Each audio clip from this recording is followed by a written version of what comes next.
반갑고요. 또 감사하기도 하고 또 이렇게 귀한 자리에 세워주셔서 또 영광이기도 합니다. 또 와보니까 이게 어린아이들이 많아가지고 참 좋더라고요. 들어오자마자 애들이 많아서 이 교회가 참 젊은 교회구나 그런 인상도 받고, 제가 부목사님하고 담임 목사님하고 얘기하는데 골고루 다 있다고 얘기를 들어서 얼마나 좋은지 몰랐어요. 골고루. 보통 이제 다른 교회 제가 가서 강의하거나 설교를 이렇게 해보면 이게 아이들이 없는 교회, 있어도 조금밖에 없는, 그리고 제가 이제 갔던 교회 중에 한 교회는 큰 교회였는데 작년이 한 2,000명, 3,000명 이렇게 되는 교회였어요. 됐는데 담임 목사님하고 얘기를 하다 보니까 한숨을 그렇게 막 쉬시는 거예요, 제 앞에서. 그래서 왜 그러시냐 그랬더니 유년부하고 아이들이 너무 적어서 교회 미래가 걱정이 된다고, 그러면서 서울에 있는 교회였는데 한숨을 막 쉬는 그런 교회들도 봤습니다. 근데 그런 거에 비해서 이 신광교회는 정말 좋죠. 예, 너무 좋습니다. 우리 박수 한번 다 치시기 바랍니다. 예. 누구한테 치는지는 모르지만 그냥 치세요. 그냥 좋아서 치는 거니까요. 예. 그리고 이제 오늘은 주제가 감정을 주제로 제가 3주간, 오늘하고 다음 주하고 그 다음 주하고 이렇게 3주간 강의를 하게 되어 있는데, 제가 이제 교수이면서 동시에 또 목사다 보니까 제 강의의 스타일이 어떤 때는 약간 설교 같기도 하고 어떤 때는 좀 강의 같기도 하고 막 이래요. 왔다 갔다 합니다. 왔다 갔다 하게 하는데 그냥 양해해 주시고 그냥 들으시면 될 것 같아요. 제가 또 이렇게 또 은혜를 받으면 또 설교 쪽으로 갔다가 또 이게 머리가 돌아가면 또 이렇게 지식 쪽으로 갔다가 이럴 수가 있으니까, 예, 그렇게 생각하시고 잘 들어주시면 좋을 것 같고, 또 어쩌면 여러분들에게는 생소할 수도 있습니다. 우리가 감정을 참 많이 느끼면서 감정을 가지고 사는 존재이기는 한데, 막상 감정 얘기를 하기 시작을 하면 이게 저게 무슨 내용이야 뭐 이런 사람들도 있을 것 같고, 또 거의 처음 듣는 그런 내용이 또 있을 것 같아서 그냥 편안하게 들으시고 그냥 찬찬하게 들으시고, 그러면서 내가 평상시에 했던 내 행동들이 이런 거랑 관계에 있어서 이렇게 되었구나 하는 거를 그렇게 알면 될 것 같습니다. 두 번째는 이제 성경을 보는 또 관점과 내용인데, 제가 이제 횃불 트리니티 신학대학원의 교수로 20년을 제가 있었거든요. 있으면서 거기에 보면 조직신학 교수들이 있습니다. 조직신학 교수들은 뭐 하는 사람들이냐면 성경을 조직적으로 이해하는 사람들이에요. 조직이잖아요. 성경을 어떻게 이해한다고요? 조직적으로. 그렇다고 조폭 이런 얘기는 아니고요. 조직 얘기하면 조폭 얘기도 이렇게 생각이 나잖아요. 그런 건 아니고 성경을 일관되게 어떻게 더 이해할 수 있을까? 그래서 조직신학자들은 다른 말로 얘기하면 신학자인데 철학자들입니다. 철학이니까 어떤 하나의 관점을 가지고 성경 전체를 쭉 꿰뚫어 보려고 하는 그런 노력을 하는 사람들이 조직신학자들이에요. 조직신학자들이 주로 이제 많이 하는 게 하나님은 누구인가, 또 예수님은 누구인가, 교회는 또 무엇인가, 성령님은 누구인가, 뭐 이런 내용들을 쭉 가지고 하는데, 제가 이제 채플에서 설교를 할 때 이 감정을 가지고 한번 설교를 했어요. 오늘 내용입니다. 오늘 여러분들에게 얘기할 내용을 제가 채플에서 설교를 했는데, 조직신학 하시는 분들이 설교를 듣더니 저한테 와가지고 그거 참 괜찮다고 생각을 하는 거예요. 그러니까 한 번도 그렇게 생각은 안 해봤던 거죠. 성경 전체를 뭘 가지고 한번 볼 수 있다? 감정을 가지고 볼 수 있다. 이 생각을 한 번도 해본 적이 없는 거죠. 조직신학이긴 한데, 아까 조직신학자들은 성경 전체를 하나의 관점을 가지고 꿰뚫어 보려고 한다고 했잖아요. 저는 이제 상담학자이면서 또 목사이면서 이러다 보니까 성경 전체를 감정으로 한번 꿰뚫어서 보자, 이런 생각이 제 안에 있습니다. 그래서 제가 성경을 읽을 때 감정 단어가 나오면 다 제가 형광펜으로 이렇게 밑줄을 그어요. 지금도 그렇게 하고 있습니다. 벌써 그렇게 한 지가 한 20년 이상이 넘었는데, 성경을 읽을 때마다 감정 단어가 나오면 계속 제가 밑줄 치는, 요즘에 제가 시편을 제가 읽고 있는데 그 시편에 다윗이 감정 단어를 정말 많이 씁니다. 많이 써서 시편을 이렇게 감정날 이렇게 밑줄을 긋다 보면 오늘 얘기하려고 하는 부정적 감정하고도 많이 관련이 있어요. 그럴 수밖에 없는 게 다윗은 어떤 사람이면 평생에 전쟁을 한 사람이잖아요. 전쟁을 했고 자기 주변에 수많은 적들이 있었고 그 적들이 자기를 죽이려고 했었고 그냥 마음의 고통이 많았던 거죠. 마음의 어려움이 많았던 사람입니다. 그러다 보니까 그 마음의 어려움들이 시편에 어떻게 나타나 있냐면 감정 단어로 많이 나타나 있어요. 그런 거를 보면서 성경 전체를 물론 구원이라고 하는 이런 구속사 중요하죠. 그쪽으로 쭉 물론 이해하는 것도 중요하지만 감정을 놓고 감정으로 쭉 이해하는 것도 하나의 우리가 은혜 받고 특히 인간을 이해하고 사람을 이해하고 나를 이해하고 내 주변 사람들을 이해하는데 큰 도움이 되겠다. 이런 생각이 제 안에 있습니다. 제가 지금 시간이 넉넉하니까 이렇게 지금 서론이 긴 거예요. 예. 보통 교회 가서 저보고 해달라고 그러면 30분 해달라는 교회도 있고 어떤 데는 많아야 1시간 요런 정도 해달라고 하는 분들이 있는데 오늘은 담임 목사님께서 마음 놓고 편안하게 2시간 반 뭐 이런 얘기를 하시더라고요. 그래서 여러분들 오늘 집에 못 갑니다.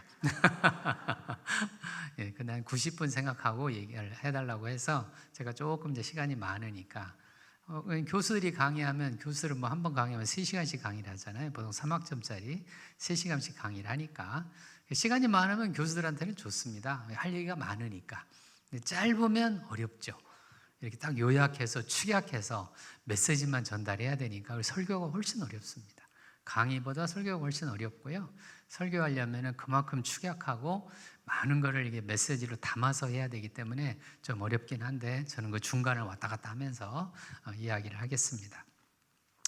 자, 감정에 대해서 성경 전체에 감정, 제일 먼저 나오는 감정, 인간의 감정에 대해서 성경 전체에서 제일 먼저 어디에 나오냐면 창세기 2장 25절에 나옵니다. 창세기 2장 25절. 창세기 2장 25절을 보면 제가 읽어드리겠습니다. 아담과 그의 아내 두 사람이 벌거벗었으나 부끄러워하지 아니하니라. 거기 처음으로 사람의 감정에 대해서 언급을 해놨어요. 창세기 2장 25절에 부끄러움이라는 단어가 나옵니다. 부끄러움. 우리가 제일 많이 있는 성경책이 창세기잖아요. 창세기 쭉 읽다가 또 이제 시간이 이렇게 지나면 또 연초 지금 됐으니까 지금 부재 성경 읽으실 거 아니겠어요? 또 읽다가 이제 여름 돼서 더워지고 좀 힘들어지고 이러면 또 이제 흐지부지 좀 됐다가 또 연말 되면 회개하고 다시 또 성경 읽어야지. 그럼 창세기 또 읽잖아요. 이렇게 우리 그리스도인들이 제일 많이 반복하는 행동 패턴들이죠. 그래서 이렇게 수없이 읽었을 텐데 아마 이 단어가 잘 안 들어오셨을 겁니다. 저도 수없이 읽었죠. 창세기 1장 참 수없이 읽고 2장도 수없이 읽고 참 많이 읽었습니다. 읽었는데도 이 부끄러움이라는 단어가 여기 있는지조차도 몰랐던 거죠. 몰랐는데 제가 이제 상담하면서 사람들의 마음을 보기 시작을 하니까 감정이 너무 중요한 걸 알게 됐습니다. 감정이 너무 중요한 걸 알게 됐는데 성경 읽다 보니까 창세기 2장 25절이 있네. 거기 부끄러움이라는 단어가 있네. 제가 이제 수치심에 대해서 연구하는 또 학자거든요. 수치심을 제가 연구를 합니다. 하면서 제가 수치심만 가지고 논문을 3개나 썼습니다. 학술제입니다. 게재가 돼 있는데 논문 3개나 써. 수치심 하나만 가지고. 그러니까 우리가 공부할 게 그렇게 많은 영역입니다. 그런데 성경에 보니까 이렇게 나와 있잖아요. 아담과 그의 아내 두 사람이 벌거벗었으나 부끄러워 아니하니라. 이렇게 감정이 나오잖아요. 근데 읽다가 제가 뭔가 좀 이상했던 거예요. 이상하다. 아니 창세기 2장 25절에 왜 부끄러움이라는 단어가 나오지? 창세기 1장과 2장은 타락 이전이잖아요. 이 성경 전체가 타락 이전의 말씀은 창세기 1장과 2장밖에 없습니다. 1, 2장 합치면 56절밖에 안 돼요. 그러니까 성경 전체가 타락 이전에 에덴 동산 천국에 있었을 때 인간의 삶 56절밖에 안 되죠. 그리고 나머지는 전부 다 타락과 관계된 얘기예요. 계시록 끝장까지 끝절까지가 다 타락과 관계된 이야기인데 타락 이전이니까 이런 단어를 쓸 필요가 없죠. 그죠? 생각해 보면 그렇잖아요. 그러니까 오히려 이 성경 말씀이 아담과 그의 아내 두 사람이 벌거벗었는데 부끄러워 아니하니라가 아니고 바꾸면 이게 이제 이 고백이잖아요. 이 고백이 아담의 고백을 보세요. 아담이 이르되 이는 내 뼈 중에 뼈요 살 중에 살이라. 이렇게 이런 고백받고 결혼하신 분 있나요? 없죠. 근데 아담은 이렇게 말을 하잖아요. 자기 아내 하와, 하나님이 하와를 만들어서 데려오니까 아담이 얼마나 좋았으면 그야말로 뿅 갔죠. 이렇게 뿅 가가지고 요즘 우리나라 사람들이 쓰는 용어로 얘기하면 눈에 뭐가 씌워가지고 콩깍지가 씌워가지고 이렇게 된 거잖아요.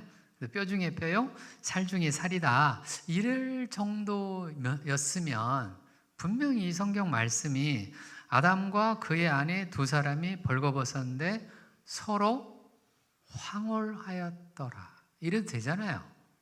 황홀이란 단어를 써도 되잖아요. 얼마나 좋아. 이게 뿅 가면 눈 보기만 해도 좋잖아요. 그런데 뿅 간 사람이 부끄럽지 않다 이렇게 말하기 좀 이상하잖아요. 그죠? 이 성경이 왜 이렇게 쓰여 있지? 거기에서 제가 이제 하나 착안이 된 겁니다. 왜 하나님은 성경을 기록하시면서 부끄러움이란 단어를 타락 이전부터 언급을 하셨을까?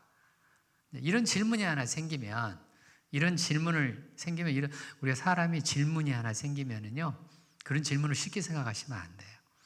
아까 제가 조직신학 얘기를 하면서 철학자들 얘기를 잠깐 했잖아요. 철학자들의 삶은 자기가 생긴 질문 하나를 가지고 평생을 사는 사람들입니다. 그 질문 하나 해결하기 위해서 평생을 노력하고 평생에 공부하고 그런 사람들이 철학자들이에요. 근데 이제 보통 사람들은 질문 생겨도 조금 있다가 그러면 이제 없어져요, 질문이. 이게 보통 사람들이죠. 보통 학자들이라고 하면 질문이 생기면 이 질문을 집요하게 파고드는 게 학자들의 삶입니다. 저도 이제 이 질문이 생기니까 그냥 못 넘어갔잖아요. 왜 이랬을까? 분명히 하나님의 의도가 있을 텐데 왜 하나님은 인간에 대해서 아담과 하와에 대해서 벌거벗었는데 부끄럽지 않다는 수치심, 이 부끄러움도 수치심 중에 하나거든요. 수치심을 통해서 인간을 이야기했을까? 이게 이제 중요한 주제 중에 하나입니다. 그래서 이거를 저는 과학적으로도 연구를 하죠. 상담을 하니까 사람을 보잖아요. 사람의 내면 세계를 이렇게 들여다보는데 사람의 내면 세계를 들여다보는 방법은 과학적인 방법입니다. 과학에서는 연구 방법이 두 가지 방법이 있어요. 하나는 양적 연구라는 게 있고 또 하나는 질적 연구라는 게 있어요. 양적 연구는 뭐냐면 많은 사람에게 물어봅니다.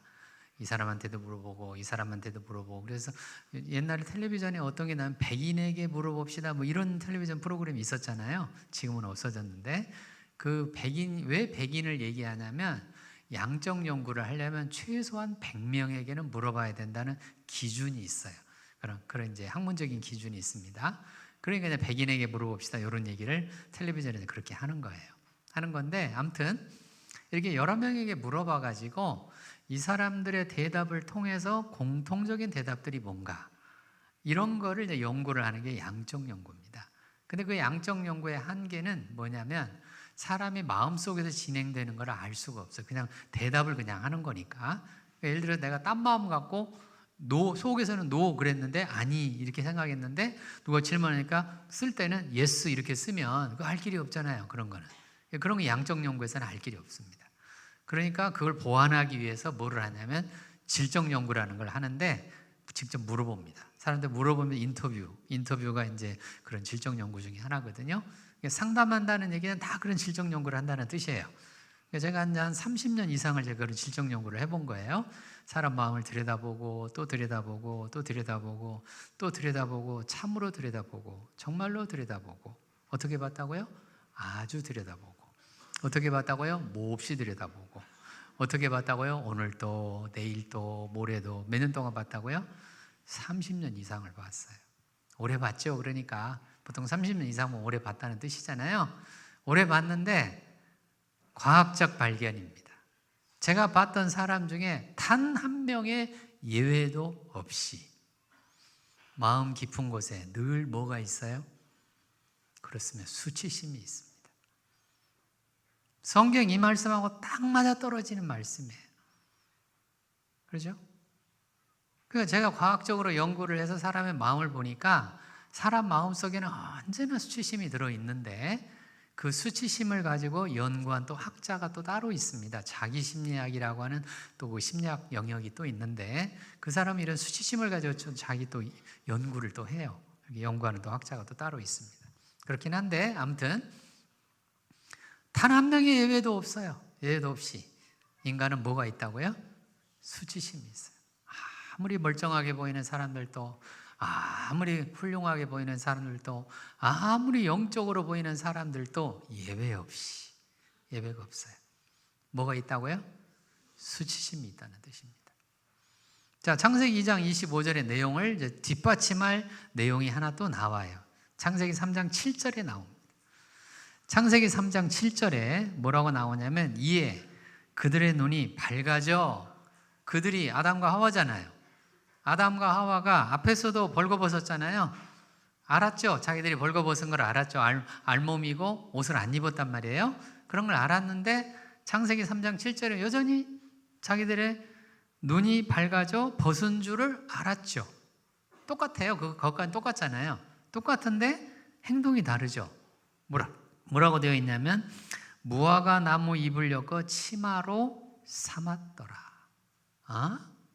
2장 25절하고 3장 7절하고 분명히 부끄러움 얘기를 하는 것 같은데 자기들의 몸이 벗었잖아요.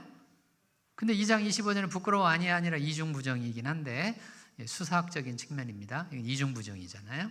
이중부정은 긍정, 강한 긍정을 의미하는 그런 뜻이긴 한데 아무튼 부끄러움이란 단어를 써놨는데 정작 3장 7절에는 벗었는데 부끄러움이란 단어는 안 나오고 무화과 나무 잎을 엮어 치마로 삼았더라. 감정은 직접적으로 언급되어 있지 않지만 치마를 했더라. 무화과 나무 잎을 엮어서 치마를 삼았더라라고 하는 말이 영어 성경에 보면 뭐라고 나오냐면 커버링이란 말이 나옵니다. 커버링. 뭔가를 가린다는 뜻이죠. 가리고 덮는다는 뜻이잖아요.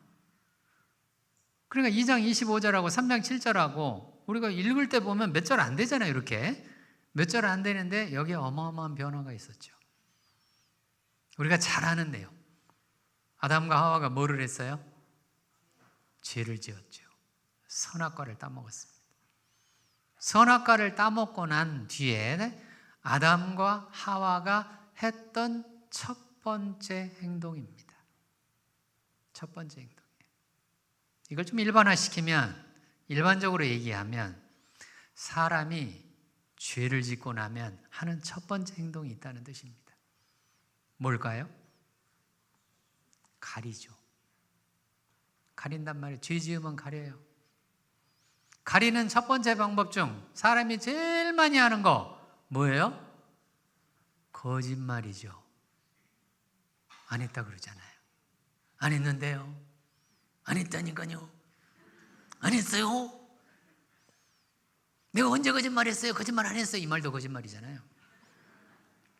사람이 제일 먼저 하는 게 거짓말입니다. 그게 가리는 행동이에요. 즉 죄를 짓고 나면 아담과 하와가 이제 죄를 지었습니다. 선악과를 따먹었어요. 사탄의 꾀임에 넘어가 가지고 이제 선악과를 따먹고 난 뒤에 감정으로 얘기하면 뭘 느꼈다는 얘기예요? 그렇죠. 수치심을. 성경에는 안 쓰여 있지만 창세기 3장 7절의 내용은 수치심을 얘기하고 있는 겁니다. 그럼 2장 25절에도 수치심 얘기가 나오는데 3장 7절에도 수치심이 나오잖아요. 그 왜? 아까 이제 2장 25절에는 아직 타락하지도 않았는데, 즉 죄를 짓지도 않았는데 왜 하나님은 부끄러움 얘기를 했으며 질문이죠. 창세기 3장 7절에 죄를 지었더니 오히려 부끄러움 얘기를 빼시고 치마를 무화과 나무 잎을 엮어 치마로 삼았더라라고 하는 이런 내용을 써놨을까? 이런 게 성경을 읽으면서 우리가 묵상해야 될 내용들입니다. 성경은 진리의 말씀이라서 묵상을 하기 시작을 하면 이 속에 어마어마한 내용들이 들어있습니다. 지금은 이렇게 문자로 간단하게 이렇게 적어져 있지만 이거를 가지고 꾸준히 우리가 묵상하고 연구하고 생각하고 하다가 보면 이 속에 어마어마한 내용들이 나옵니다. 그런 내용들이 나와요. 저는 이 두 구절을 통해서 제가 아까 목사님한테 초월 상담 이론을 제가 만들었다고 얘기를 했고, 목사님이 그걸 여러분들한테 말씀하셨잖아요. 이 성경 구절 때문에 제가 만든 겁니다. 이론이 나왔잖아요.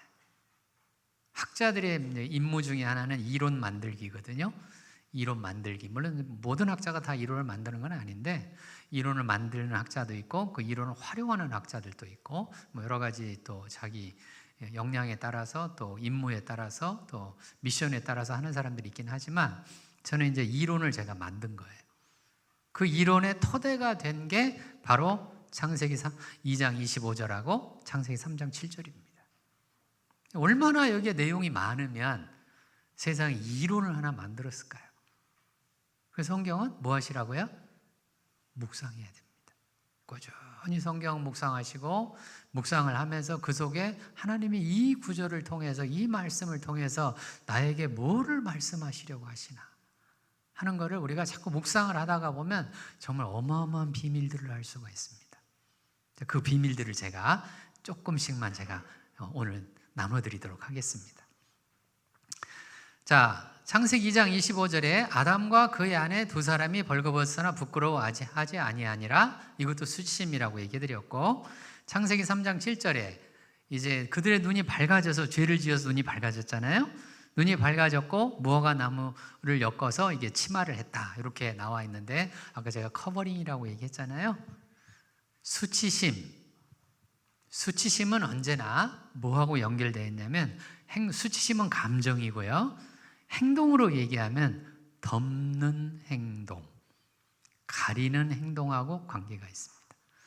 그러니까 수치심이 많으면 많을수록 뭐 하기 시작한다? 가리기 시작합니다. 가려요. 오케이? 자, 가리는 방법을 봅시다. 인류 역사에서 이제 가리는 방법으로 봅시다. 이 가리는 방법이 뭐냐면, 이제 가리고 덮어요. 가리고 덮어요. 첫 번째, 우리가 잘 아는 어디로 가면 정치권으로 가보겠습니다.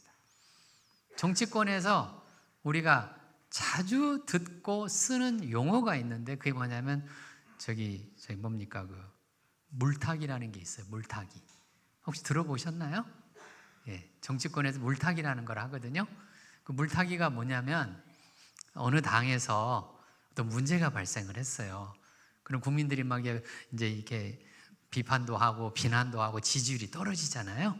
이렇게 지지율이 떨어지면 이 당에서 뭔 생각을 하냐면, 저쪽 상대방 쪽 당에서 무슨 문제 안 생기나 이 생각을 해요. 그래서 어떤 때는 일부러 문제를 일으키기도 합니다. 왜? 국민들의 뭐를 하려고? 시선을 돌리려고. 그러면 저쪽에서 문제가 터져가지고 그 문제가 좀 더 심각해진다 그러면 우리 쪽에 있는 문제가 상대적으로 어떻게 돼요? 약화되죠. 이게 물타기입니다. 정치권에서 정말 많이 하는 행동이에요. 이 사람들은 이걸 직업으로 삼고 합니다. 정치인들이 직업이 그런 거잖아요. 정치 구단들이 그런 거를 합니다. 이게 지금 커버링이잖아요. 내 문제를 상대방들이 알아채지 못하도록, 혹은 알아채더라도 그거를 축소할 수 있도록 다른 사람 문제를 더 크게 만들어서 그쪽을 부각시키는 행위들이죠. 정치권에서 하는 겁니다. 이거는 뭐 우리나라만 하는 게 아니고 전 세계 어느 나라 다 하고, 지금 현재만 하는 게 아니고 과거에도 수없이 해왔고, 앞으로도 인류가 이 땅에 존재하는 한 계속 할 겁니다. 인류가 멸망할 때까지. 맞죠? 창세기 3장 7절이죠. 정치인들이 하는 행동이죠. 그럼 정치인들만 이거를 하냐? 그럼 정치인들만 나쁜 사람들이냐? 아닙니다. 정치인만 하는 게 아니라 인류 전체가 또 똑같이 따라서 하는 게 또 있어요. 그게 뭐냐면, 대표적인 게 우리가 잘 아는 여자들의 화장입니다. 여자들이 뭐라고요? 화장 왜 하세요? 그렇죠. 이게 커버링이죠, 전부 다. 예, 이제 여자분들 웃으시네요. 예, 근데 요즘에는 누구도 한다? 남자도 하잖아요. 남자도 합니다. 선진국이 되면 남자고 여자고 할 것 없이 다 화장을 합니다. 그래서 요즘에 남자들 화장품이 얼마나 비싸게 팔리고 얼마나 많이 팔리는지 몰라요? 게다가 한국 화장품이 유명해져 가지고 한국 드라마를 타고 전 세계로 퍼지면서 수출이 어마어마하게 늘어나고 있어요. 한국 화장품 수출. 그 덕에 우리가 잘 먹고 잘 삽니다. 화장품, 인류 전체의 역사입니다. 커버링이죠. 왜? 남들이 보기에 안 이뻐 보일까 봐, 남들이 보기에 추하다고 할까 봐, 남들이 보기에 나를 매력적으로 보지 않을까 봐. 남자들 같은 경우는 화장을 해가지고 입사시험에 면접 가가지고 면접에 좋은 인상을 주어서 회사에 취직하려고. 맞죠? 예, 커버링입니다. 왜요? 수치스럽거든요. 창피하잖아요. 부끄럽잖아요. 화장품, 인류 전체입니다. 이게 문명적, 제가 커버링이라고 이름을 붙였습니다. 문명적 커버링이에요, 이거는. 문화가 아니죠. 문화 같으면 한 나라에서 한다는 뜻이고 한 단체에서 한다는 뜻인데 인류 전체가 다 하면 이건 문명적인 겁니다. 문명적 커버링이죠. 그런 것만 있는 거 아니죠. 화장만 있는 거 아니잖아요. 그런 거 아닙니다. 사회적 커버링이 또 있어요. 사회적으로 커버링 한다고 하는 게 무슨 뜻이냐? 사람들이 왜 권력을 잡으려고 할까요? 사람들이 왜 인기를 얻으려고 할까요? 사람들이 왜 많은 사람들에게 인기를 얻고 그 다음에 또 돈을 벌고 또 권력을 잡고 뭐 이런 거를 왜 그렇게 하려고 할까요? 그게 다 사회적 커버링입니다. 사회적으로 나를 자꾸 숨기고 가리고 덮는 행위들이에요. 왜? 내가 이제 인기가 많아지면 내가 어떤 사람 같아요? 대단한 사람 같잖아요? 인기 짱이야. 요즘 젊은 사람들 얼마나 연예인이 되려고 하는 사람들이 얼마나 많습니까? 요즘 젊은 사람들의 꿈, 웹툰 작가, 이거 꿈인 사람들 참 많더라고요. 제가 어렸을 때만 해도 네 꿈이 뭐야? 대통령 이런 거였는데 요즘엔 그런 거 없더라고요. 요즘 젊은 사람은 대통령 될 생각이 없더라고요. 나라는 누가 다스릴지 잘 모르겠어요. 다 웹툰 작가하고 연예인하고 유명인하고 이거 하려고 하는데 그러잖아요. 그렇게 가는 이유가 왜 그래요? 내가 그렇게 유명해지고 내가 인기를 많이 얻으면 그리고 내가 권력을 잡으면 내가 돈을 많이 벌면 내가 어떤 사람 같이 보인다고요? 대단해 보입니다. 그래서 그 대단한 사람을 우리는 비꼬아서 너는 대가리가 단단하지 이렇게도 얘기하잖아요. 비꼬는 말이잖아요. 그런 말들은 비꼬면서 그렇게 얘기를 하잖아요. 이게 다 커버링이죠. 권력을 입어서 내가 나를 커버링을 해가지고 나를 굉장한 사람으로 대단한 사람으로 보이려고 하는 노력들입니다. 그런 사람들이 권력이 없어지면 그런 사람들이 이제 인기가 없어지면 그런 사람들이 이제 돈이 없어지면 수많은 연예인들 중에 그 인기가 이제 점점 이제 없어져 가잖아요. 생기는 증상이 있죠. 어떤 증상이 생겨요? 공황 증상이 생깁니다. 공황장애 발작이 와요. 나를 안 좋아해? 숨 못 쉬어?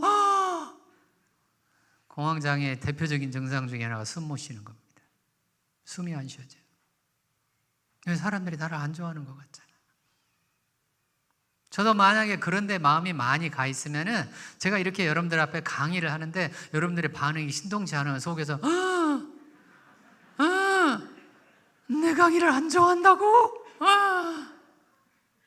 그럼 속에서 쫄려가지고 벌써 이렇게 될 겁니다. 공황장애. 얼마나 많은 연예인들이 그런 공황장애에 시달립니까? 연예인만 그러는 게 아니죠. 유명인들 가운데 자살하는 사람이 너무 많잖아요. 우울증. 다 증상들입니다. 지금 연예인들 중에 가장 최근에 자살한 사람 누군지 아시죠? 예, 이선균. 맞나요? 네, 제가 제대로 말했죠, 이선균. 경찰 수사 지금 받다가 자살했잖아요. 뭐 이성균만 자살했습니까? 우리나라에 유명인들 얼마나 많습니까? 자살한 사람들이. 왜 그럴까요? 다 이 커버링을 해놨기 때문에 그런 거잖아요. 커버링을 해서 다 내가 유명할 때는 대단한 사람인 줄 알았다가 그 유명이 없어지기 시작을 하니까 속에서 쫄리기 시작한단 말이죠.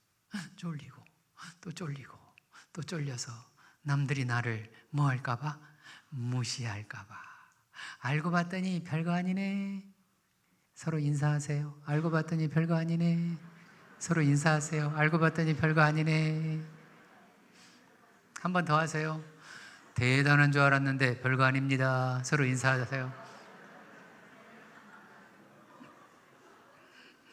보세요. 별거 아니라고 얘기만 해도 이렇게 즐겁잖아요. 예, 별거 아니에요. 그 얘기는 조금 이따 제가 하려고 지금 그 얘기는 아직 안 했어요. 아직 안 해서 조금 이따 제가 해드릴게요. 자, 다시. 이게 사회적 커버링이죠. 사회적 커버링은 돈으로, 명예로, 인기로, 권력으로 이렇게 해서 나를 대단한 사람으로 자꾸 착각하게 만드는 겁니다. 그게 창세기 3장 7절에 얘기합니다.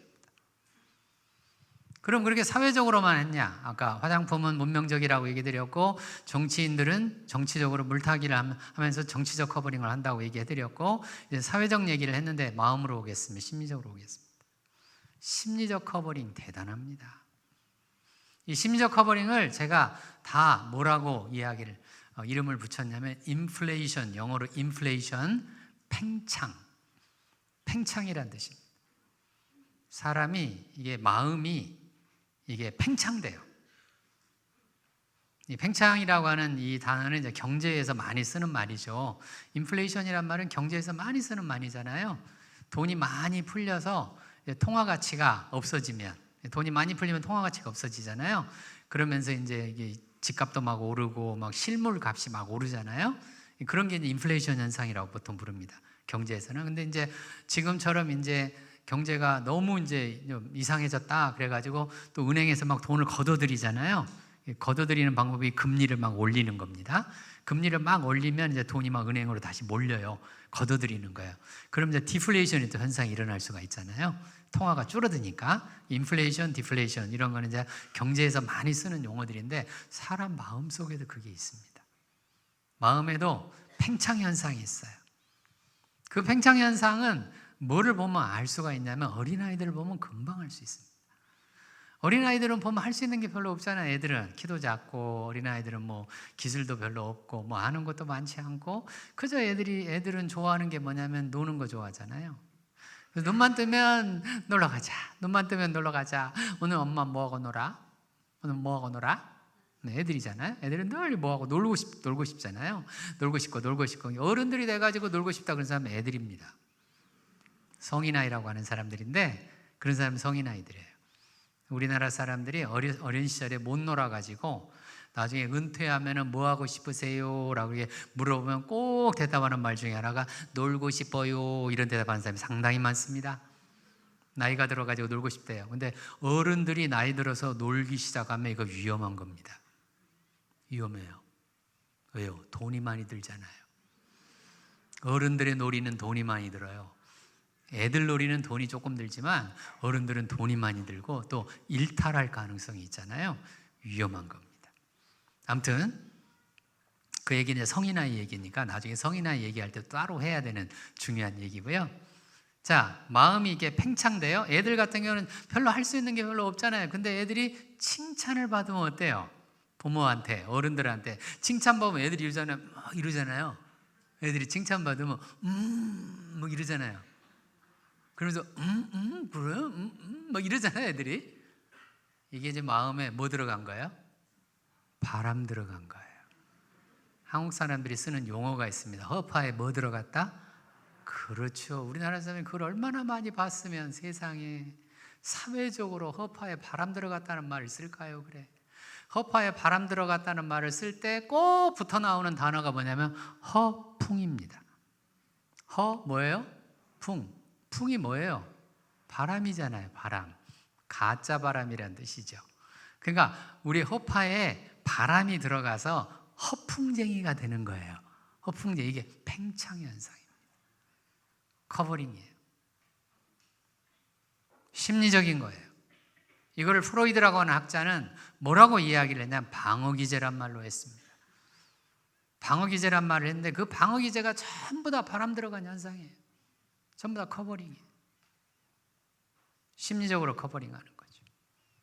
이 심리적 커버링의 대표적인 경우가 하나가 뭐냐면 권투할 때, 다른 사람하고 싸울 때 우리가 허풍을 치잖아요. 막 눈 똑바로 쳐다보면서 너는 한 주먹에 이러잖아요. 그래서 그런 말 듣고 나서 아이고 쫄려 그러면 지잖아요. 경기에. 그죠? 경기할 때 그러잖아요. 그래서 막 권투 선수들이 권투하기 전에 막 째려보잖아요. 무섭나요? 좀 무서워하세요. 이게 째려보면 어때요? 무섭잖아요. 그런 사람일수록 허파에 뭐 들어간 사람들이에요? 바람 들어간. 누가 그걸 많이 해요? 남자들. 남자들이 눈을 뭐해요? 불알이죠. 특히 약자들한테 눈을 뭐해요? 불알입니다. 왜요? 허파에 뭐 들어가서 그런 거예요? 바람 들어간 거예요. 왜요? 부인이 무섭잖아요. 무서우니까 그런 거예요. 그게 부인이 밥 안 줄까 봐 무서우니까 허파에 바람 들어. 저것이 나를 무시해? 무시? 하면서 눈이 이렇게 눈 커져가 눈을 부라리면서 뭐 어디서 지금 까부러지. 제가 연기 잘하고 있나요? 남자들 조심하셔야 됩니다. 괜히 여자 앞에서 눈 부라리지 마세요. 여자 앞에서 이거를 이러지 마세요. 그게 다 허파에 뭐 들어간 거예요? 바람 들어간 겁니다. 커버링하는 거예요. 심리적인 얘기입니다. 마음에서 일어나는 현상들이에요. 특히나 사이가 안 좋을 때, 관계가 좋지 않을 때 남자들은 자꾸 힘으로 해결하려고 하는 경향이 있어요. 힘으로 해결하려고 하는 경향 때문에 남자들이 자꾸 이렇게 자기가 센 척을 합니다. 센 척을 해요. 이 센 척이라고 하는 게 그게 다 마음에 바람 들어간 거예요. 인간은 그렇게 세지 않거든요. 남자고 여자고 할 것 없이 인간은 그렇게 세지 않습니다. 그 세지 않은 얘기 이제 지금부터 할 거예요. 이제 커버링에 대해서는 제가 좀 충분히 얘기했다고 얘기는 들고 좀 이해가 좀 되셨죠? 재밌죠? 예, 우리 주변에서 너무 그러고 살잖아요, 우리가. 저도 불편하게 하지 마세요. 불편해지면 제가 또 싹 이럴 겁니다. 네가 강의해봐라, 나보다 더 잘하나. 이런 마음 제가 든다니까요. 저도 허파에 바람 들어가지고 그렇게 되는 거예요. 예, 같이 저도 하겠습니다. 허파에 바람 들어가서 같이 저도 했습니다. 창세기 2장 25절. 하나님은 왜? 아까 했던 질문 다시 하겠습니다. 아직 타락하기도 전인데 왜 수치심에 대해서 이렇게 언급을 해놨을까? 저는 이거를 어디에서 찾냐면 하나님이 인간을 어떻게 만들었나에서 찾습니다.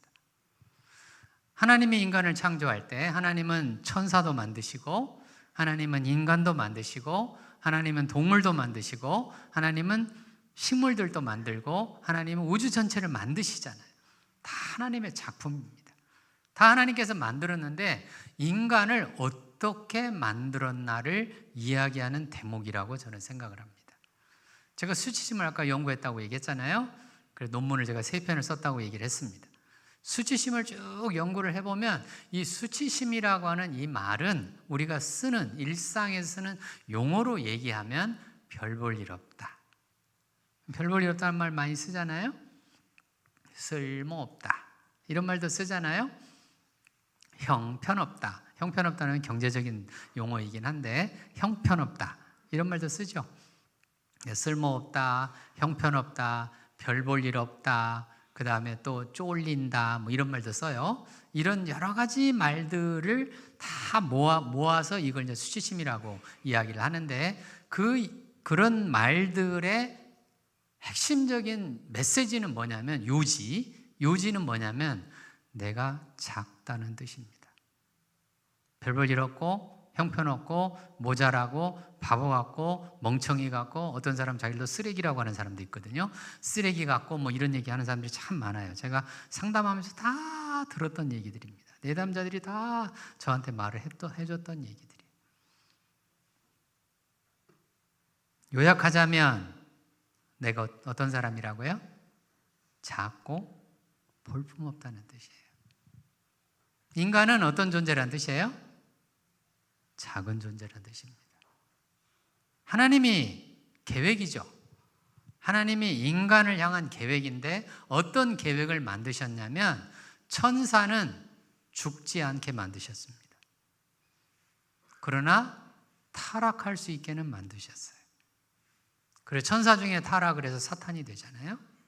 하나님의 계획입니다. 왜 그렇게 만들었는지는 저도 아직 잘 몰라요.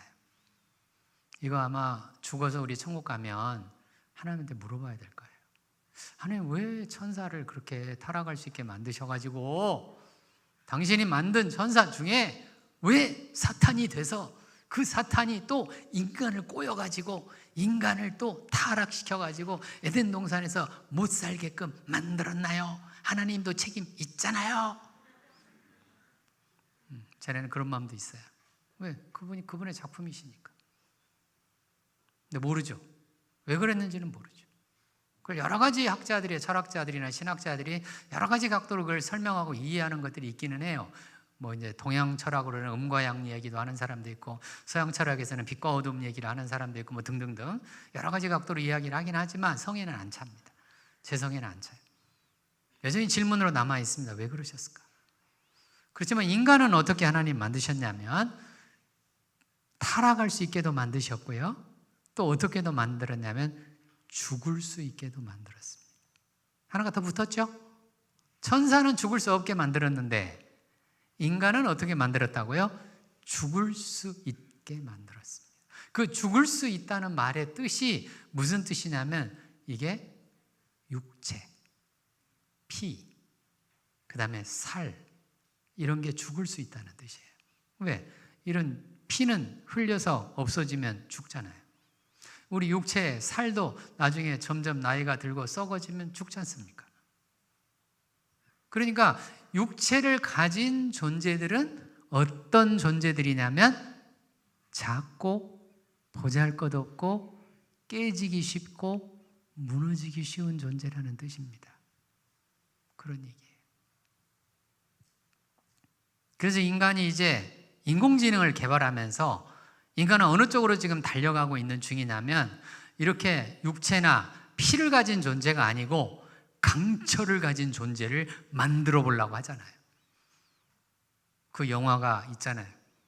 강철을 가진 사이보그 영화. 뭡니까? 터미네이터 1, 2, 3 안 보셨어요? 봤잖아요. 그 터미네이터는 총 맞아도 안 죽잖아요. 우린 총 맞으면 죽잖아요.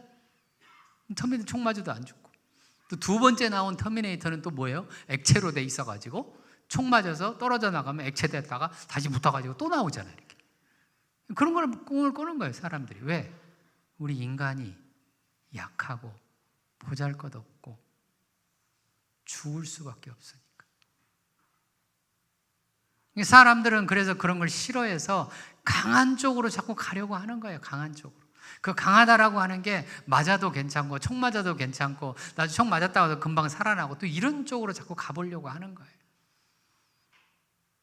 기억하십시오.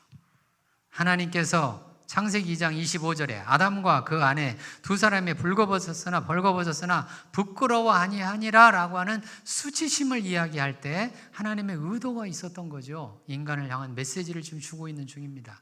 너희들은 센 거 아니야.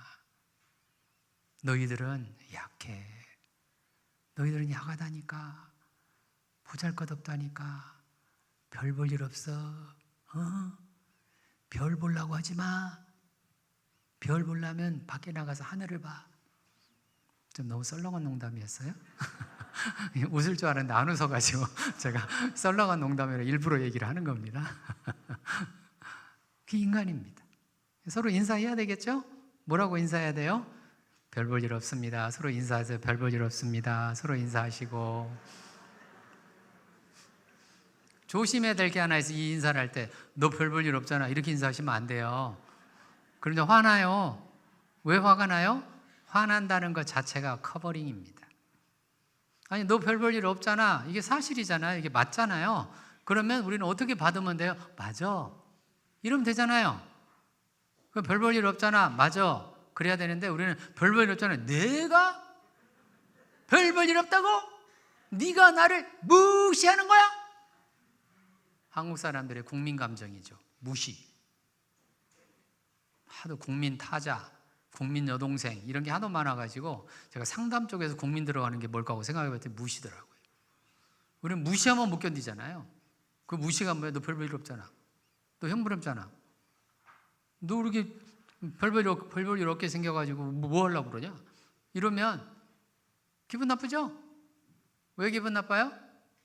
커버링 하려고 그러는 거예요. 그렇게 누가 얘기를 하면 맞아 나 별 볼 일 없거든 이렇게 말할 수 있어야 되잖아요. 그게 진리입니다. 그게 영성이에요. 왜 하나님이 그렇게 지금 말을 하고 있잖아요. 성경을 통해서 얘기를 하고 있잖아요. 아담과 그 안에 두 사람이 벌거벗으나 부끄러워 아니라 즉 너희는 작은 존재다. 너희는 별 볼 일 없는 존재다. 너희는 금방 죽을 수 있는 존재다. 너희는 까딱 잘못하면 죽어. 알았냐? 죽는다니까. 죽어. 그러면 뭐라고 해야 돼요? 맞아요. 맞습니다. 이게 영성이 충만한 사람들이 하는 겁니다. 근데 영성이 충만하지 않으면 사람의 마음이 많으면 인간의 감정이 많으면 자꾸 어떻게 하려면 누가 나를 무시하는 거야? 어느 놈이야? 어느 놈이 나를 무시하는 거야? 응? 나와 임마 나와. 이것이 어디다 대고. 제가 연기 잘했죠? 감사합니다. 혼자 박수 쳐주셨네요. 네, 감사하네요. 우리 그러면서 싸우잖아요. 대체로 그러잖아요. 하나님의 귀한 메시지입니다. 우리 마음의 평안을 얻으시려면 우리가 마음의 평안, 영적인 평화, 예수님께서 이제 공생애를 하시면서 병자들을 많이 고쳐주십니다. 병자들을 고쳐주시고 난 다음에 맨 마지막에 꼭 하시는 말씀이 있더라고요. 보니까 뭐라고 얘기하냐면 Go in peace. Go, 가라. In peace, 평안히 가라. 평안이란 말을 꼭 하십니다. 이 평안은 어디에서 오냐면 나를 커버링하고 나를 과시하고 내 자신을 높이려고 하고 나를 이렇게 대단하려고 하는 사람들은 평화가 없어요. 없습니다. 그런 사람들은 평화 대신에 뭐가 생기냐면 불안해집니다. 두려워집니다. 제가 다음 주에 할 얘기입니다. 다음 주에 두려움 얘기할 거거든요. 두려워지는 거예요. 그러니까 나를 괜찮은 사람, 대단한 사람, 굉장한 사람, 내가 많이 아는 사람, 저는 학자니까 많이 아는 사람이 중요하잖아요. 이렇게 나를 자꾸 생각하기 시작을 하면 이런 사람들 마음속에는 반드시 뭐가 생기게 돼 있다고요? 두려움이 생기게 돼 있습니다. 불안하고 두렵고 초조하고 걱정되고 근심되고 혹시라도 내가 얘기한 내용 가운데 저 사람들이 나를 무시하는 내용이 있으면 어떡하지? 이런 마음들이 있어요. 근데 그게 아니고 어떻게 가면요? 맞아. 별 볼 일 없지 뭐. 오늘 비도 오는데 별 볼 수가 없잖아. 그래서 이럴 때는 빨리 웃어주셔야 되는 거예요. 이게 썰렁한 아재 개그잖아요. 그러니까 이럴 때 맞아. 별 볼 일 없지. 내가 뭐 할 수 있는 게 별로 없지 뭐. 이러면 마음이 어때요? 편안합니다. 편안해요. 왜? 거기서부터 하면 되잖아요. 거기서부터 시작하면 되지 않습니까? 하나님은 우리가 그렇게 거기서부터 시작하도록 하나님께서는 우리를 만드신 겁니다. 근데 우리는 그게 싫어서, 그게 창세기 3장 7절이죠. 아담과 하와 두 사람이 벌거벗었어요. 이제 자기들이 벌거벗은 몸이 보이기 시작을 했어요. 그 벌거벗은 몸이 보여서 이제 뭐해진 거예요? 창피하고 수치스러워진 거예요. 그래서 창피하고 수치스러워지니까 이거를 커버링, 가리기 시작을 한 겁니다. 덮기 시작을 한 거예요. 그 커버링하고 덮기 시작하는 것 중에 아까 화장품 얘기도 해드렸지만 요즘에 우리나라가 선진국이 되면서 자꾸 사람들의 시선이 거리로 가죠. 어디로 가요? 명품. 그러잖아요. 그래서 명품 가방을 딱 들고 나오면 어때요? 왠지 내가 어때요? 고급의 사람 같은. 아닌가요? 머리끝에서부터 발끝까지 명품으로 싹 휘두르면 어떨 것 같아요? 사람들이 나를 어떻게 보겠지? 우러러 보겠지. 얼마나 작으면 우러러 보고 싶은 마음이 생길까요? 그래. 아니, 내가 정말 높은 사람이면 우러러 볼 필요가 없잖아요. 그렇죠? 내가 정말 센 사람이면 세다고 말할 필요가 없잖아요. 저는 제가 태어나서 지금까지 제가 60년 넘게 살면서 제가 남자라는 말을 한 번도 해본 적이 없습니다. 저 남자입니다. 남자예요. 왜요? 제가 확실히 남자잖아요. 아니에요? 저 보면 여자같이 생겼나요? 남자같이 생겼죠?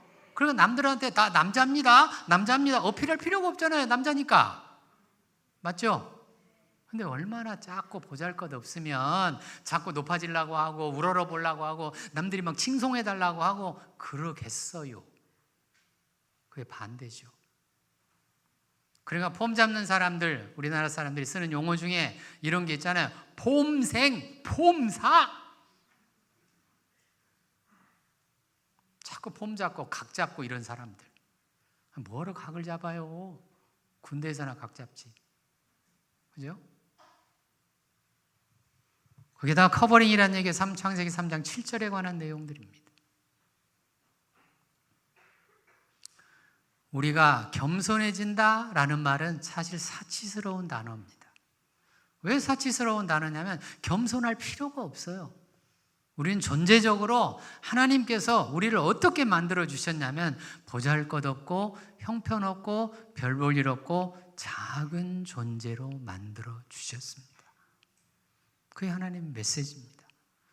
그러니까 창세기 2장 25절에 아직도 타락하기 전인데도 우리를 향해서 하나님께서 2장 25절을 통해서 말씀하시고 계시는 중에 너희는 작다. 작은 존재니까 너희를 작게 생각해라. 크게 생각하지 말아라. 그런데 이제 죄를 딱 지었단 말이죠. 선과 악을 알게 하는 열매를 따먹었어요. 이것도 굉장히 또 중요한 주제인데 선과 악을 알게 하는 열매라고 이제 무화과 그런 열매 선악과잖아요. 이 선악과를 따먹었는데 이거를 또 다른 말로 제가 뭐라고 얘기하냐면 평가란 말로 얘기를 합니다. 평가. 인간이 평가할 수 있는 눈이 생기면서부터 문제가 생기기 시작한 거예요. 사실 평가라고 하는 영역은 하나님의 영역입니다. 인간의 영역이 아니에요. 근데 인류 사회 전체에 보면 평가를 하지 않고서는 우리가 뭐를 할 수가 없잖아요. 제가 신학교에 있었으니까 이 사람들을 평가를 한단 말이죠. 리포트를 내면 거기 학점을 주잖아요. A, B, C, D. 목회자 되려고 하는 사람들이죠. 목회자 되려고 하는 사람들 와가지고 이제 공부해가지고 이제 리포트를 내면 너는 A, 너는 B, 너는 C, 너는 D, 너는 F. 다음 학기 다시 들어. 그럴 때마다 제 기분이 너무 좋아요. F. 너무 기분 좋아. 그래 내가 교수지. 허파에 뭐 들어간 거예요? 바람 들어간 겁니다. 바람 들어간 교수인 거지. 자기의 지위를 가지고 봉사를 하는 게 아니라 지위를 가지고 사람들을 지배하려고 하는 거잖아요. 허파에 바람 들어간 거죠. 근데 이런 일들이 교회에서도 일어납니다. 교회에서도 제가 어떤 분을 만났더니 큰 교회 그분이 이제 안수 집사님이셨는데 장로 투표할 때가 온 거예요. 장로 투표 올 때가 오니까 이 사람이 이제 선거운동을 이렇게 하고 다니면서 뭐라고 얘기를 하냐면 저한테도 와서 얘기를 했어요. 뭐라고 얘기했냐면 목사님 한 표 좀 부탁합니다. 뭐 이러면서 뭐라고. 한 표 근데 왜요? 제가 왜요라고 그냥 물어봤어요. 저도 좀 한 자리 좀 해야 돼요. 아니 뭐 장로가 무슨 자리입니까? 한 자리. 장로를 그런 식으로 생각을 하는 거죠. 벌써 목사를 자리라고 생각을 하고, 장로를 자리라고 생각하고, 권사를 자리라고 생각하는 이런 사람들 다 허파에 뭐 들어간 사람들이에요? 바람 들어간 사람들입니다. 하나님이 우리에게 어떤 직책을 주셨으면 그 직책을 가지고 봉사를 해야 되잖아요. 내 직책을 활용을 해서 어떻게 하면 생명을 살리고 그 생명들이 더 풍성해질 수 있도록 어떻게 내가 할 것인가. 설교자는 그래서 목회자들은 그거를 위해서 평생을 하나님과 매달려서 어떻게 내가 메시지를 전해야 하나님의 메시지가 더 생생하게 사람들의 마음에 정말 뿌리 박혀서 이 사람들의 생명의 길로 갈 수 있을까. 이럴 때는 제가 좀 목회자 같지 않아요? 그죠? 아까 얘기했잖아요. 저도 목사라서 이럴 때는 좀 목사 같다고 얘기했잖아요. 교수들은 마찬가지죠. 자기가 연구한 지식을 가지고, 그 지식이 뭐냐면 진리의 지식이 돼야 될 거 아니겠어요? 그 지식을 전해서 사람들로 하여금 맞아, 저 말이 맞지, 저게 제대로 된 지식이지, 이렇게 돼야 될 거 아니에요. 내가 돈을 많이 벌었다, 내가 회사의 사장이다, 내가 회장이다, 이렇게 돈을 많이 벌었으면 이 많은 돈을 가지고 어떻게 하면 많은 사람들을 더 살릴 수 있는 쪽으로 이걸 내가 이 돈을 베풀고 써야 될 것인가. 하나님이 주신 것들이잖아요. 맞나요? 그렇죠? 근데 창세기 3장 7절에 이제 내가 선, 악, 과죠. 평가하기 시작을 합니다. 누구를 평가? 저거 돈이 없구나. 별 볼 일 없는 녀석. 어이구, 돈이 없으니까 나한테 와가지고 빌 붙어가지고 뭐를 자꾸 하려고 저런 고얀 놈을 봤나 라고 그렇게 평가를 합니다. 무시하죠. 그래서 딱 무시하죠. 돈 없는 것들, 뭐한 것들이에요? 천 것들. 천하다고 벌써 또 얘기했죠. 돈 없으면 천하다. 이것이 드라마로 나온 게 스카이캐슬 드라마잖아요. 맞죠? 다 보셨죠? 스카이캐슬 드라마? 안 보신 분들은 지금이라도 보십시오. 그 스카이캐슬 드라마가 정확하게 커버링에 관한 얘기입니다. 자기가 선지국집 딸인데 그렇게 사람들한테 얘기하면 사람들이 자기를 뭐 할 것 같아서 무시.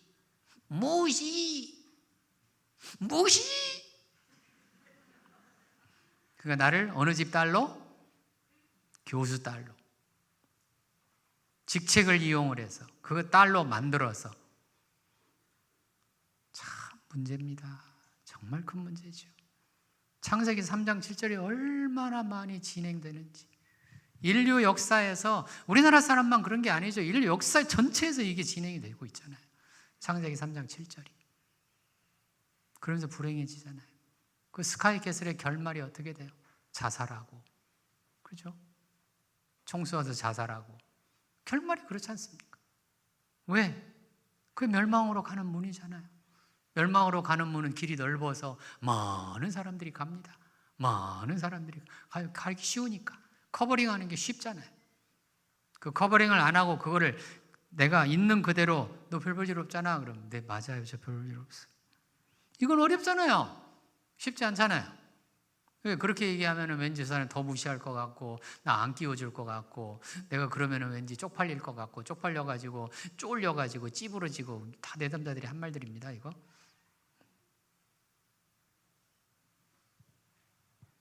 (25절하고 3장 7절의 내용들이잖아요.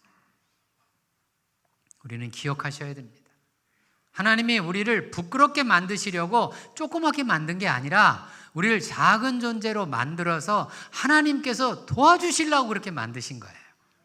그게 하나님의 사랑입니다.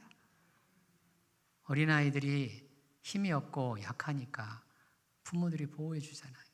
어른들이 지켜주지 않습니까? 그러니까 하나님께서 계속 얘기를 하는 거죠. 너희는 나하고 관계만 잘해라. 나하고 뭐만 잘하라고요? 관계만 잘해라. 내 옆에 붙어있기만 해. 너희들은 포도나무인 나에게 가지로 뭐 하기만 하라고요? 붙어만 있어. 그러면 내가 너에게 필요한 모든 것들은 다 뭐 해줄 거야? 공급해 줄 거야. 다 줄 거야. 라고 말을 하면 아멘 하시기 바랍니다. 아멘이죠? 그러면 내일 일을 염려하지 말고 오늘 것만 염려하시고, 염려는 오늘 것만 하시면 돼요. 오늘 것만 하고 내일 것들은 다 하나님께서 알아서 공중의 새도 먹이시고 하시는 그 하나님이 우리에게 필요했을 것을 다 아시기 때문에 다 공급해 주실 거라고 약속의 말씀을 주셨지 않습니까? 왜? 우리가 작으니까, 우리가 약하니까, 우리가 하나님처럼 위대하지 않으니까 하나님께서는 그렇게 만들어 주신 거예요. 우리가 이렇게 작고 보잘것없고 별 볼 일 없는 그런 존재들이니까 우리들로 하여금 어떻게 하라고요? 모여 살으래요. 때로 살으래요. 그래서 우리나라 사람이 쓰는 말 중에 떼거지란 말이 있잖아요. 떼거지. 그게 교회입니다. 교회잖아요. 교회는 어떻게 살으라고요? 때로 살으라고. 떼거지로 살으라고. 어떻게 살으라고요? 떼거지? 나보고 거지래? 기분 나빠. 이미 창세기 3장 7절이 작동하는 중이에요. 기분 나빠하시면 창세기 3장 7절이 작동해서 나 거지 아닌데 왜 나보고 거지라 그래? 기억하십시오. 인간은 다 거지입니다. 우리는 끊임없이 먹어야 되고, 우리는 끊임없이 격려를 받아야 되고, 우리는 끊임없이 지지를 받아야 되고, 우리는 끊임없이 다른 사람들로부터 도움을 받지 않으면 살 수 없는 존재입니다. 맞나요? 그래서 우리는 다 뭐라고요? 거지입니다. 서로 인사하세요. 거지 맞죠? 서로 인사하세요. 거지 맞죠? 거지들은 어떻게 살자고요? 떼거지로 살자고요. 때로. 그래서 모이기를 패하는 어떤 사람들의 습관과 같이 하지 말라고 그랬잖아요. 우리 다 모여서 서로 교제하고, 서로 나누고, 서로 격려하고, 서로 지지하고, 서로 사랑하고, 서로 아끼고, 서로 도와주고. 아멘이죠? 왜? 우리가 이렇게 보잘것없으니까. 우리가 이렇게 형편없으니까. 내가 형편없음에 대해서 부끄러워하시고 창피하게 생각하지 마시란 뜻이에요. 그게 하나님의 계획이시고 하나님께서 오늘 창세기 2장 25절과 창세기 3장 7절을 통해서 우리에게 주시는 말씀입니다. 우리가 하나님 앞에 쓸 때는 언제나 의인으로 쓰는 게 아니에요. 우리가 하나님 앞에 쓸 때는 언제나 우리가 대단한 재력가로 쓰는 게 아닙니다. 우리가 하나님 앞에 쓸 때는 내가 공부를 평생 해가지고 유명한 학자로 하나님 앞에 쓰는 게 아니에요. 제가 공부해서 아는 게 하나님 보시기에 뭐 얼마나 알겠어요. 그렇죠? 겨우 창세기 2장 25절하고 3장 7절 이 두 절 하나 가지고 제가 이론 개발했다고 막 광고하고 다니면서 막 대단하지 막 이렇게 막 헛발 바람 들어가 가지고 제가 막 이러고 있으니 하나님 보시기 얼마나 웃기겠어요. 그죠? 이 성경, 이 많은 성경 말씀 중에 겨우 두 절 가지고 이러면서 제가 종종 이런 생각을 합니다. 학자다 보니까 어떤 생각을 하냐면 이론을 만드는 학자들의 평균 IQ가 한 190 정도 됩니다.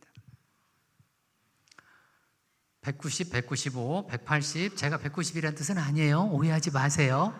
저는 지극히 정상적인 사람입니다. 119입니다. 제 IQ. 80에서 120까지가 정상이거든요. 80에서 120. 네, 정상 범주에서 전체 IQ는 119에서 이미 공개했어요. 119. 근데 제가 어떤 생각을 자꾸 하냐면 왜 하나님은 IQ 1000짜리를 안 만들어 주셨을까? 좀 IQ 1000짜리를 하나 만드셔가지고 이런 사람이 각 국가마다 하나씩 있어가지고 문제가 생길 때마다 어려운 일이 생길 때마다 그런 사람이 쑥 나타나가지고 싹 다 해결하고. 그죠? 좀 이런 생각을 가끔씩 해요. 제가 미쳤죠 혼자. 미친 거예요. 근데 제가 나중에 깨달았어요. 만약에 그렇게 하면 이런 사람들은 하나님을 의지 안 하겠구나. 안 하죠. 그래서 선진국이 되기 시작을 하면 사람들이 교회에 안 나오기 시작합니다. 선진국에 늘 나타나는 현상이에요. 우리나라 지금 선진국이 됐잖아요. 돼가지고 사람들이 가진 게 많아졌습니다. 돈도 이제 많아졌고 사회적인 여러 가지도 많아지고 인프라도 잘 구축이 되어 있고 뭐 등등등. 그러니까 교회 안 나와요. 안 나와요. 하나님 필요 없대요. 우리나라가 지금 복음화율이 지금 이제 대학생들이나 젊은 사람들 5%안 됩니다. 다른 나라 열심히 우리 선교 나가는데 이거 참 큰 문제입니다. 우리나라 선교해야 됩니다. 기독교 국가라고 우리가 많이 그렇게 이야기를 하지만, 그래서 우리나라가 선교사를 해외에 많이 보내는 나라라고 자랑을 하지만, 우리 젊은 세대를 보면 우리 선교받아야 될 나라입니다. 왜요? 선진국이 되면 그렇게 되는 거예요. 우리나라만 겪은 게 아니에요. 선진국이 됐던 나라들은 공통적으로 겪는 현상들입니다. 그러니까 IQ 1000짜리가 나오고 IQ 2000짜리가 나오고 IQ 10,000짜리가 나오면 그 하나님 뭐가 필요하겠어요? 필요 없죠. 근데 우리는 끽 해봐야 IQ 200. 끽 해봐야요. 끽 해봐야. 그리고 그들이 만든 이론도 다 불완전하죠. 그래서 학문에서 하는 이론들을 다 뭐라고 부르냐면 부분 진리라고 부릅니다. 완전한 진리가 아니에요. 완전한 진리는 누구밖에 몰라요? 하나님밖에 모릅니다. 그러니까 하나님만이 우리를 제대로 평가하실 수 있는 분이에요. 인간은 인간을 평가를 못해요. 그럼에도 불구하고 자꾸 사람들은 평가를 해가지고 쟤는 괜찮고 쟤는 안 괜찮고 쟤는 천하고 쟤는 고급이고 이런 걸 자꾸 하려고 그러잖아요. 우리가 왜? 우리가 어느 자리에 들어가려고? 신의 자리에 들어가려고, 하나님의 자리에 들어가려고 하지 않습니까? 정말 큰 문제죠. 정말 큰 문제입니다. 오늘 성경 말씀 창세기 2장 25절과 창세기 3장 7절을 통해서 수치심과 인간이라는 주제로 제가 여러분들에게 지금 말씀을 드리고 있습니다. 이제 11분 제가 4시에 마치려고 지금 하는데 11분, 4시면 괜찮죠? 11분 정도 더 얘기해도 되죠? 예, 4시 정도 마치려고 지금 하는데, 자, 아무튼 보세요. 지금 창세기 2장 25절과 창세기 3장 7절을 통해서 우리가 중요한 걸 하나 배웠습니다. 인간은 다 무슨 존재라고요? 작은 존재다 하는 것을 배웠습니다. 그걸 꼭 잊어버리지 마시기 바랍니다. 근데 이거를 자칫 잘못하면 이게 창세기 3장 7절로 넘어가기 쉽습니다. 이걸 이렇게 제가 얘기를 하면, 그래 맞아 작지, 목사님도 별거 아니야 작지. 그러면 그렇게 가는 사람들은 이미 창세기 3장 7절로 가신 거예요. 왜? 이게 하향 평준화라는 거예요. 우리나라 사람들이 굉장히 많이 하는 것 중에 하나입니다. 하도 우리나라가 어려운 시절을 겪었고 가난한 시절을 겪었기 때문에 우리는 자꾸 부자들을 깎아내려가지고 자기하고 똑같게 만들려고 해요. 그것도 허파에 바람이 들어간 겁니다. 이해되셨어요?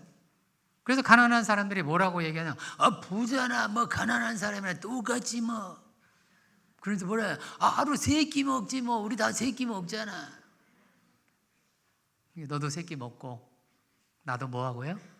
3끼 먹고. 그러니까 너랑 나랑 뭐 하다고요? 똑같다고요. 똑같다고. 이렇게 자꾸 하려고 하는 경향이 있어요. 그것도 뭐 들어간 거예요? 바람 들어간 겁니다. 근데 이거는 사람들이 바람이라고 생각 안 하는 경향이 있어요. 자꾸 위로 올라가려고 하는 것만 바람이라고 생각하는 경향이 있어요. 그렇지 않습니다. 이것도 바람 들어간 겁니다. 인간이 작은 존재라고 이야기를 했더니, 그래 너나 나나 똑같지. 그래 뭐 목사님이나 나나 똑같지 뭐. 달라요? 목사님도 작잖아요. 나도 작은데요. 목사님 말씀 제가 왜 들어야 됩니까? 이런 사람들이 교회에 있습니다. 교회만 있는 게 아니에요. 이런 사람들이 우리나라 사회에 상당히 많이 퍼져 있는 사람들이, 이 생각을 가지고 사는 사람들이 상당히 많이 있어요. 기억하셔야 돼요. 하나님은 공평의 하나님이십니다. 공, 평 두 가지예요. 공이라는 말의 뜻은 공정이라는 뜻이고요. 공정. 평이란 말은 평등이라는 뜻입니다.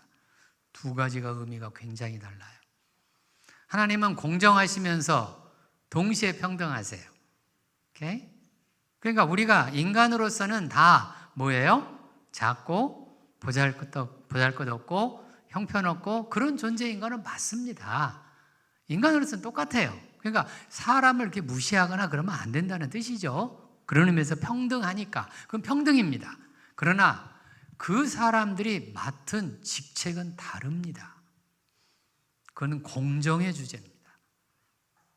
목사님은 목사님의 직책을 하는 거고, 장로님은 장로님의 직책을 하는 겁니다. 권사님은 권사님의 직책을 하는 거예요. 교수는 교수의 직책을 하는 거고 대통령은 대통령의 직책을 하는 거예요. 그거는 차이가 있습니다. 존중해 주셔야 됩니다. 존중하셔야 돼요. 이렇게 존중을 하시면 됩니다. 목사님이 예를 들어 설교를 하신다, 교회를 운영하신다, 당회장으로서 교회를 이제 운영을 하시잖아요. 그럴 때 작은 존재가 저걸 운영하려니 얼마나 힘드실까? 이렇게 공감을 하셔야 되지. 작은 존재가 별것도 없으니까 자꾸 권력을 휘두르려고 하네.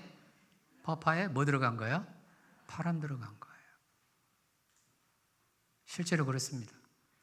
목사님들 중에 저한테 상담받으러 오시는 분들도 종종 있어요. 얼마나 힘들어 하시는지 몰라요. 왜요? 한두 명이 아니잖아요. 목사님들은 언제나 많은 사람들을 상대하기 때문에 그 많은 사람들 중에 몇 사람만 뭐라고 말을 하면 마음이 너무너무 힘들어지는 거예요.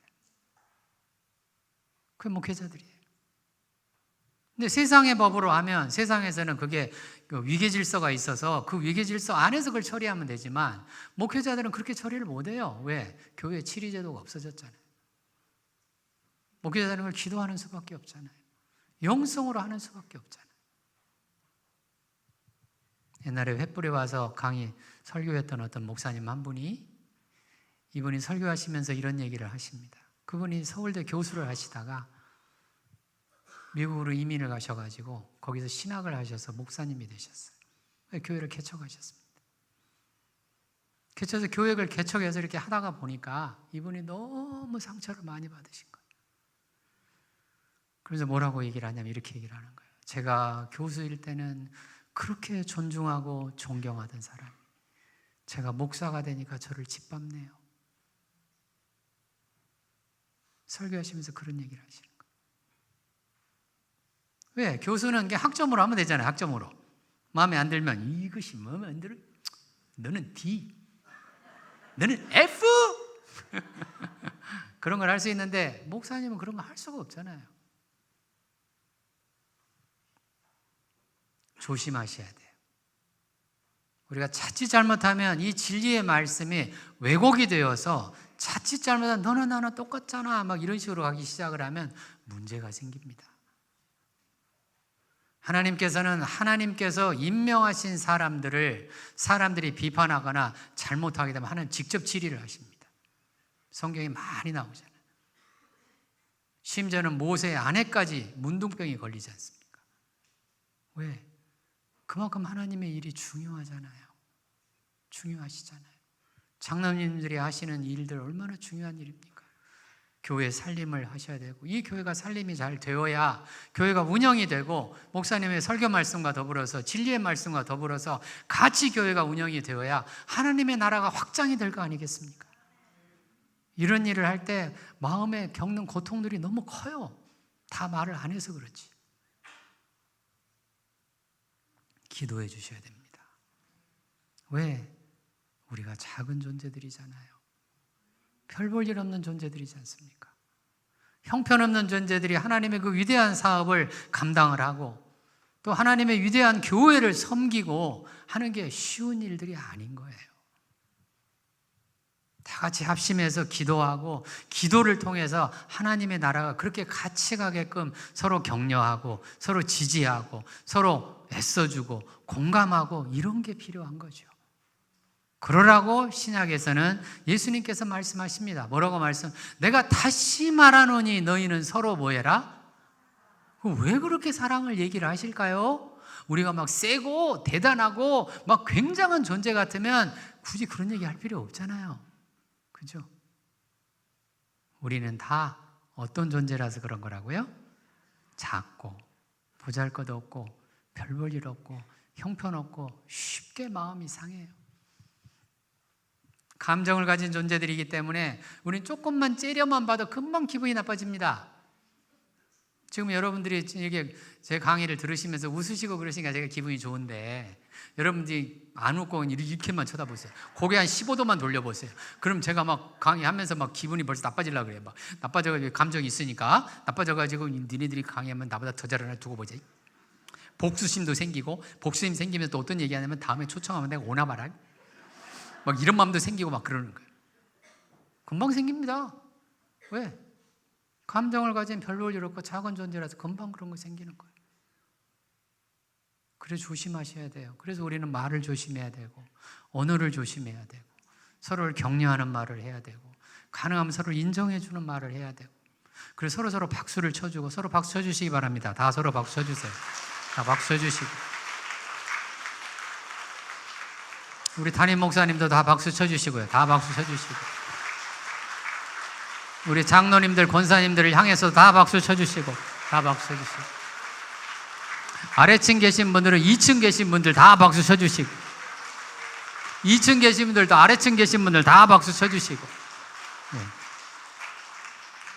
이제는 인사가 바뀝니다.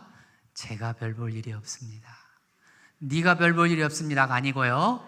어떻게 인사라고요? 제가 별 볼 일 없. 서로 인사하세요. 제가 별 볼 일 없습니다. 서로 인사해요. 제가 별 볼 일 없네요. 두 번째 또 얘기해요. 저 사랑 많이 해주세요. 저 사랑 많이 해주세요. 서로 인사하시고. 그럼 우리 마음이 어떻게 돼요? 편안하죠? 마음의 평화, 마음의 평강 언제나 어디서 와요?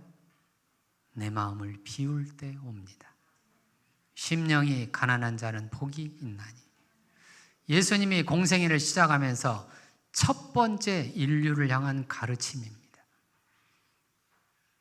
예수님의 사역은 3대 사역이 있는데 하나는 설교 사역이 있고 또 하나는 교육 사역, 가르치는 사역이 있고 세 번째가 힐링, 치료하는 사역이 있습니다. 예수님의 첫 번째 설교 사역의 첫 번째 설교는 딱 두 단어입니다. 뭐예요? 회개하라, 천국이요. 딱 두 단어예요. 뭐하고 뭐 하라고요? 회개와 천국. 3장 7절의 말씀이죠. 우린 자꾸 인플레이션이 생겨서 우리 자신을 자꾸 이렇게 높이려고 하는 이 마음을 가진 사람들을 향해서 그런 인류를 향해서 예수님이 공생애를 시작하면 첫 번째 설교를 하십니다. 설교라는 게 선포잖아요. 영어로 프로클레메이션이라고 하는 선포입니다. 선포를 뭘 하냐? 회개, 천국. 그 마음이 들 때마다 회개하셔야 됩니다. 그러시면서 인류를 향해서 다시 가르칩니다. 이제는 뭐라고 가르치냐면 심령이 가난해져라. 네 마음을 비워라. 불교 사람들처럼 비우시면 안 돼요. 아니고 오늘 우리가 얘기하는 이 내용이 바로 마음 비우는 내용입니다. 아, 내가 어떤 존재구나? 보잘것없구나. 작은 존재구나. 내가 작은 존재니까 이렇게 자꾸 권력으로 나를 붙여가지고 크게 내가 자꾸 하려고 했구나. 내가 작은 존재니까 이렇게 법복을 입어가지고 사람들이 말 안 들을 것 같은 법복이라는 걸 입잖아요. 판사에 딱 법복 입고 딱 나타나서 판사다 말 들어라 그런 얘기잖아요. 그게 다 아파요. 바람 들어간 거예요. 그냥 법복 벗으면 어떻게 돼요? 똑같은 사람이죠. 심령이 가난한 자는 뭐 있어요? 복이 있습니다. 마음의 평강이 있습니다. 기도하겠습니다. 하나님 아버지, 오늘 또 수치심과 인간이라고 하는 주제를 통해서 이렇게 우리를 돌아볼 수 있게 해주시니 감사드립니다. 아버지 하나님, 그렇습니다. 하나님의 계획입니다. 하나님께서 인간을 창조하실 때에 하셨던 그 계획, 창세기 2장 25절을 통해서 우리가 부족한 존재, 연약한 존재, 약한 존재를 우리를 만들어 주셨는데 이거를 우리 마음속에 깊이 받아들이고 수용하게 되기를 원합니다. 오늘 주님께서 우리에게 주시는 이 말씀, 이 귀한 진리의 메시지 신광교회 교인들에게 차고 넘치게 도와주시옵소서. 이 교회가 그래서 주님의 진리로 왕성해지게 도와주시옵소서. 그래서 번창하게 하시고 또 더 나아가서 이 광명지역뿐만이 아니라 서울지역, 대한민국, 더 나아가서 북한 땅, 더 나아가 전 세계를 향해서 이러한 진리의 복음이 넘치는 교회가 되게 하여 주시옵소서. 이 일을 위해 수고하시는 우리 목사님들, 또 우리 장로님들, 권사님들, 또 우리 집사님들, 교인들 모두에게 하나님의 동일한 크신 은혜가 있게 하여 주시옵소서. 예수님의 이름으로 기도 올리옵나이다. 아멘.